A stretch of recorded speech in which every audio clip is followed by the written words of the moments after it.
Shalom from Karen B'Yavne. Shoftim v'shotrim titein lecha b'chol sha'arecha. The Torah commands us to appoint judges, to appoint policemen.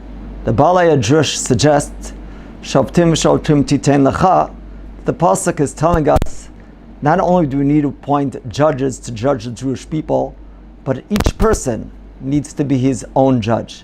You all have hundreds of decisions that we make every day, and the Torah commands us we need to be proper judges. One of the mitzvahs the Torah imposes on a judge is lo sikach shochat. The Torah is commanding us that we need to try to make proper decisions, objective decisions, without rationalizing, without being mora heter.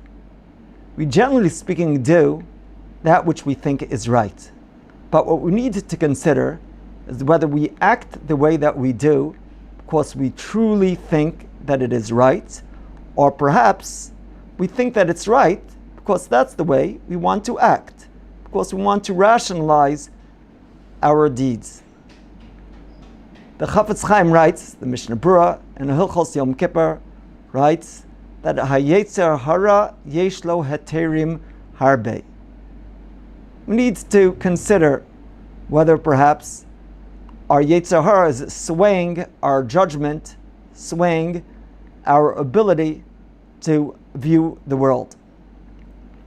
Rav Biderman, the Darshan Rav Elimelech Biderman, one of his booklets, he relates the following Ma'aseh Shalohaya of two friends, Reuven and Shimon, that decided to buy lottery tickets. And they figured if the prize money is $100 million, then they don't need $100 million. $500,000 would do the trick. So they decided that they'd make a deal. Each one would buy a lottery ticket with the understanding that if either one wins, we'll split the money with the other fellow. Okay.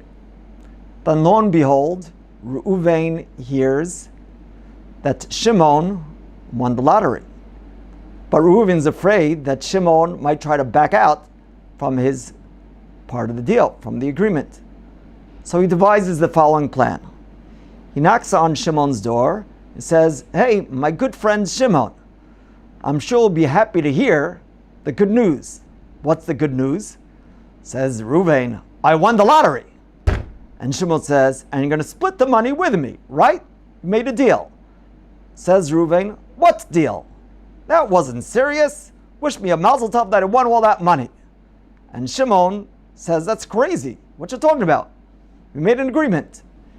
Shimon takes Reuven to court, to Beis Din.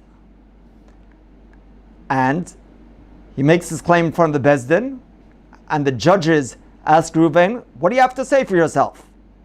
Didn't you make a deal?" And Reuven says, "You know what? You're 100% correct. And in fact, it's not I, Reuven, that won the money, but Shimon won the money. I just wanted to make sure that Shimon would remember that we made the deal." Without batting an eyelash, as soon as Shimon hears he won the money, his reaction is, "Deal? What deal? Were you really serious about that? Come on. Wish me mazel tov that I won $100 million. Ad kan the story. The difference between a tzaddik and a rasha is not that a tzaddik intends to do what's right and a rasha intends to do what's wrong. No. Even Rishayim, they convince themselves that what they're doing is right. The difference between a tzaddik and a rasha is that a tzaddik thinks long and hard about whether what he's doing is proper, as opposed to a rasha simply rationalizes. This time of year is a good time for self-examination, a good time for cheshbon nefesh, a good time for prayer of vitar libeinu le'avdecha be'emes. And in fact, if we do try to conduct such a proper cheshbon nefesh, do a proper tshuva, we'll be zocha, with God's help, for a ksiva v'chasima tova. Have a wonderful Shabbos. Thank you very much.